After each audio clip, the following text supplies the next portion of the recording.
everybody, this is Tina. Welcome to my video today, you guys.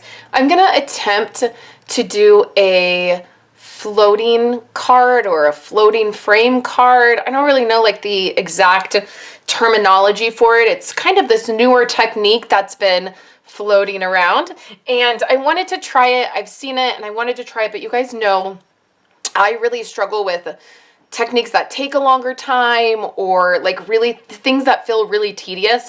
I just don't love doing them. So I thought I would just try this technique. I'd be totally honest with you guys and let you know how I felt about it, if it really was really tedious or if I really didn't like doing it, and that we would just go from there. So I'm using the Tropical Chic Stamp Set. This will carry over into the brand new annual catalog that goes live in just a few days. So make sure you check out any of the retiring items that you want. If you want to pick up this as a bundle and save 10%, there's just a few days left to pick up anything that's retiring. So I thought that this would be the easiest stamp set to use because the images are solid and I didn't have to do any coloring. I was able to just stamp them. So what I've done is I've stamped a whole bunch of these images. I just chose to use these two leaves and then the little flower image right here, and then I stamped it in a couple different colors. So I used Old Olive, no, I didn't use Old Olive, I'm sorry. I used Pear Pizzazz and Garden Green. I wanted a really dark green and a really light green, and Old Olive just ended up being too close to the darker color. So I used those two for the leaves, and then I did Flirty Flamingo and then Rich Razzleberry. So the way that this is supposed to work is all of the images, when you place them onto your card, they're supposed to look like they're floating. So I watched Jennifer McGuire's video because I just feel like I trust her the most, and her videos seem to be really simple to follow. She's really good at giving that instruction. And so I just watched her video to get the basic technique of it. So what I'm starting with is a piece of Whisper White cardstock. It's 4 1/4 by 5 1/2. So that's going to be the whole front of my card. And then the thing that I'm going to use to help me with this is the Press and Seal product here. You can buy this at the grocery store. A really fun fact is that Jennifer McGuire's husband invented this. So it's so fun. I know she's mentioned it in a couple videos, but she doesn't always mention it when she uses it, but it's so funny. It's just so fun that her husband invented it. And if my husband had invented this, I would be bragging every time I did a video, right? I'd be like, my husband made this. So fun. Anyway, so I'm going to use Press and Seal to help with this technique. So I've stamped all of my images, and I guess what you're supposed to do is you're supposed to lay these all out and fill the entire card without the images touching. That's what I gather. So I'm going to do that. I'm just going to lay everything out here and try not to have things touching. I felt like I needed probably about 4 colors to really be able to do this properly and to really make it work. So that's why I chose to do these colors. And then I'll fill in these extra spots with other stuff too.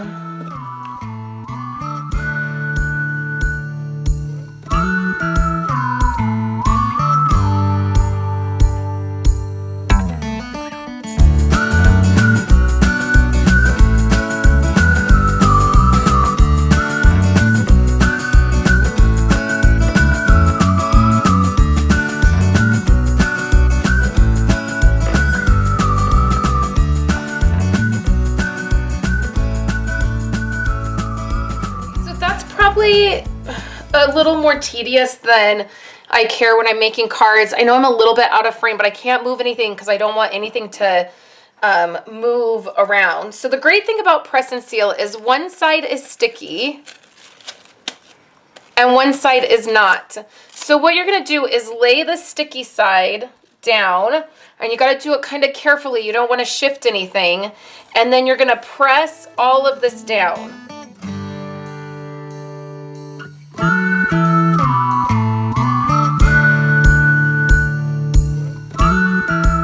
Thing that I found to be helpful that Jennifer didn't mention, or maybe she did and I missed it, is this first lay down. If you press it down and just kind of make sure that your press and seal has everything pressed down, it's going to be a lot easier because you don't want anything shifting around and moving around. And the first time I tried to do this, things kind of shifted when I ran things through the die cut machine and I was doing different things and I flipped it over to cut it. Things started to shift. So the next thing that you're going to do is just take and flip over your image here and then just trim everything really close. So in Jennifer's video, she suggests keeping all of this and making another card with it. And I'm going to tell you right now, I'm skipping that because I did get a little frustrated with this technique, trying to be so careful and the press and seal kind of catching. And I just realized very quickly that I just needed to not try to save anything and just move on. So we'll trim this up. And again, I'm not even going to bother saving this. I cannot be bothered. Okay, so now we have this part of it. And now what we want to do is take our die cut. I'm going to use a circle and we want to place this right in the middle and run it through our big shot. So I ran it through my die cut machine. You can see my plates here because I wanted to show you exactly how it came out. Originally, I wanted to use a stitched framelit, but with the stitched framelit, you can see that the die, it's not as smooth because you have the stitched image. And I realized that it is probably a lot better if you just have that straight image. So now we have both of these pieces and we're going to make 2 cards with this. I'm going to use some Flirty Flamingo cardstock. And you could do a couple different things at this point. You could just use the circle and have it go in the middle here like this. Image look with these 2 things. Next step is to remove this white cardstock from the die cuts. So now I've pressed mine down really well because I feel like it's easier to press everything down really, really well than things fall apart. So I just use my X-Acto knife to kind of lift these die cuts kind of up. It doesn't matter if the press and seal, what kind of happens to the press and seal at this point. So you're just going to lift this up really, really gently, and then you're left with the die cuts on here just like this. So what we're going to do is place them so they look like they are floating, okay? So we'll do that with this one first. I'll show you this one. The frame is going to be a little bit trickier, but we make it work. So I'm going to take dimensionals, and if you want these to look like they're floating, this is how you're going to do it. So what I found is on these really big pieces, I put the dimensionals so that it looks like they're floating. And then on these really teeny tiny pieces, what I'm going to do is just put liquid glue. So some of these will be floating and some of them won't. And I think it actually adds to the look of these floating images. So we'll just put our dimensionals here, and then you don't have to try to worry about the teeny tiny dimensionals or trying to get these teeny tiny pieces to look like they're floating. So we'll do these, and then I'm going to go ahead and have that one floating too because it is tiny enough. It's, you know, tiny enough but big enough, I guess. So I'm just going to...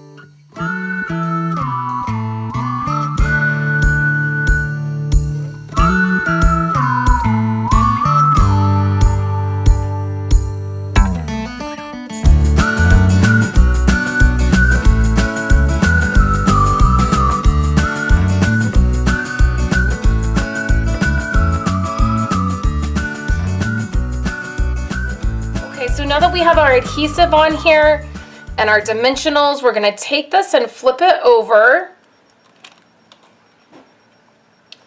And we're going to center this right on our card.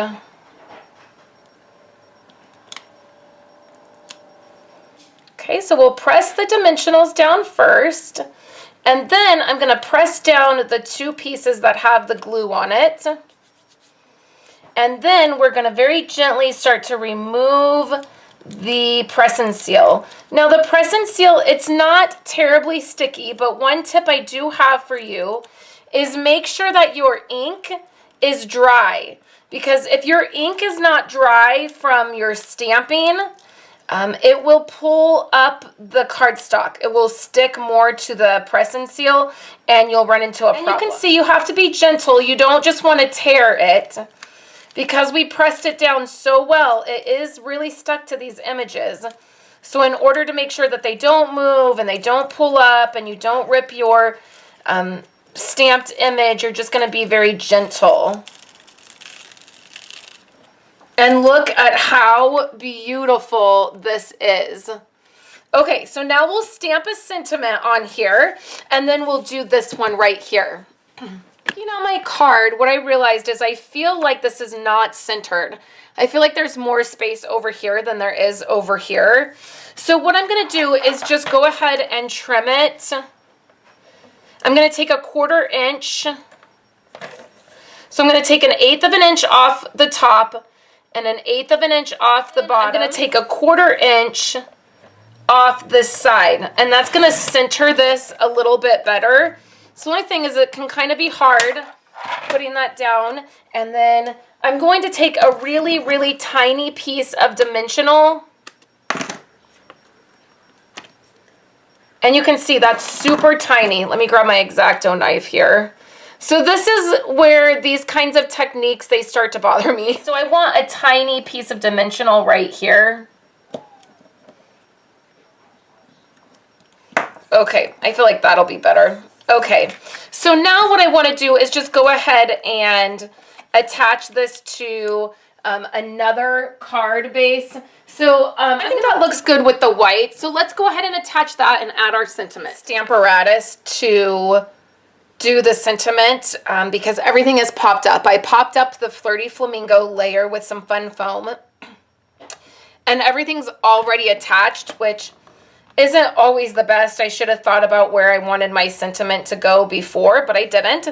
So that's where the Stamparatus comes in handy. I'm going to take my VersaFine ink and we're going to just ink this sentiment up. VersaFine is just my preferred method of black ink. I don't love the way the ink container is, but I do love the way it stamps. So I'm just going to very gently stamp that down. And then I also took out the black pad that goes below since everything was popped up. And I'm just very gently doing that. And then we'll lift it up. And it actually stamped really great the very first time. So that's really awesome. I don't have to stamp it again. But if I needed to, I totally could have done that again. So then the next thing I'm going to do with this one is I am going to take some rhinestones. You could do this with sequins or Nuvo dots or any of those items. And I'm just going to put a couple rhinestones here and there kind of in these little spots. And I think that also sort of allows your eye to realize that they're floating. We'll put one right here, I feel like, and one right here. And I feel like that will be good. And then we'll take our Wink of Stella, just our clear Wink of Stella, and we'll add some glitter to the flowers. And then we'll move on to the next card. When you're using your Wink of Stella on images that have been stamped, your Wink of Stella is definitely going to reactivate the ink.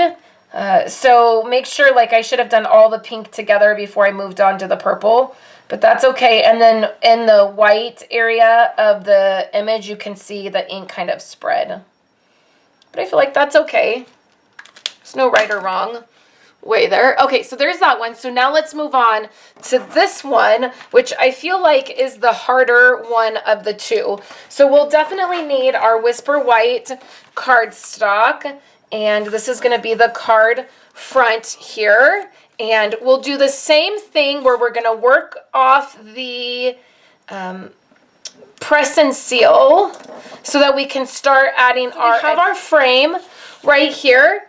And what I'm going to do is lay it over my card front here. I'm not pressing it down. I'm just laying it over my card because what I want to do is go ahead and stamp my sentiment before I pop anything up.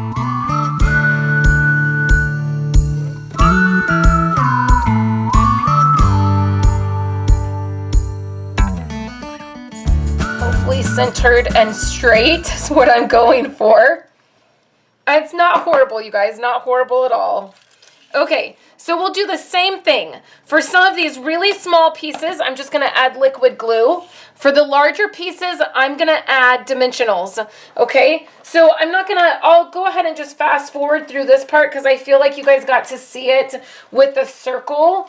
And then when I come back, we'll go ahead and place it on the front of our card. Like this is gonna be the hardest part of this. I have my card, my sentiment is in there, but now this is lined up really with the edge of everything and now it's sticky.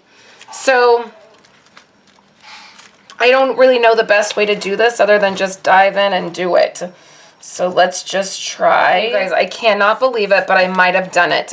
So there was a couple pieces that I used some liquid glue on, and I'm just pressing those down, and then I'm pressing my dimensionals down. And then, oh, I can see I was a tiny bit off up here. Yeah, I don't know. I don't exactly know how you get it perfectly lined up. Maybe I'm just not good at lining things up. So let's go ahead and just remove this, and then I'll come back and I'll...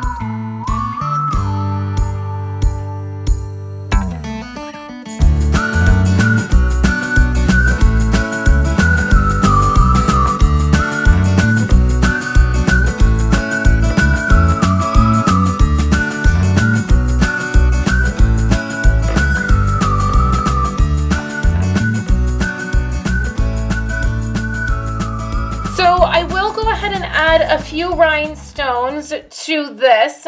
I feel like this one right here, the framed one, I did not do a good job at all on lining it up. I mean, once you get the dimensionals and your glue onto these pieces, once it touches your cardstock, it's really hard to adjust it to like line it up differently. So I feel like that was a little bit of a struggle and a little bit of a frustration because of course, I'm a little bit of a perfectionist when it comes to the cards I'm putting together, and I feel like if I was trying to do multiple of these cards, it would really, really bother me that I couldn't line it up. Now, I guess you could do a smaller line to where there was like maybe a border on the card, so instead of doing it a full 4 1/4 by 5 1/2, you could do it by 4 by 5 1/4, and then you would have a little bit more wiggle room as to how the images kind of went on here. Overall, you can't tell a huge amount that this piece is off. Overall, I feel like it lined up pretty well. I definitely love the way this looks, and I feel like I would probably be way more comfortable adding the circle kind of than I am doing the whole frame. The other thing that you could do if you wanted was put some more of these along the sides. If you wanted, I was thinking about maybe layering a couple here, but overall I did love this technique, but it was way more tedious than probably I'm willing to do with a card. But I would love to know if you have thought about doing this technique, or if you have done the technique, and if you have any other tips for me as to how it worked. It does create a stunning card. It really is beautiful, and I will definitely be saving these cards to give to somebody special. Thank you guys so much for hanging out with me today. I hope you enjoyed seeing the floating frame technique, and I'll be back tomorrow with a Memory Keeping Friday. Thank you guys so much. Have a great day. Thank you guys so much for hanging out with me today and watching my videos. Here are 2 other of my most recent videos. I would love for you guys to subscribe to my channel and give this video a thumbs up if you liked it, and I will catch you in my next video. I hope you all have a wonderful day.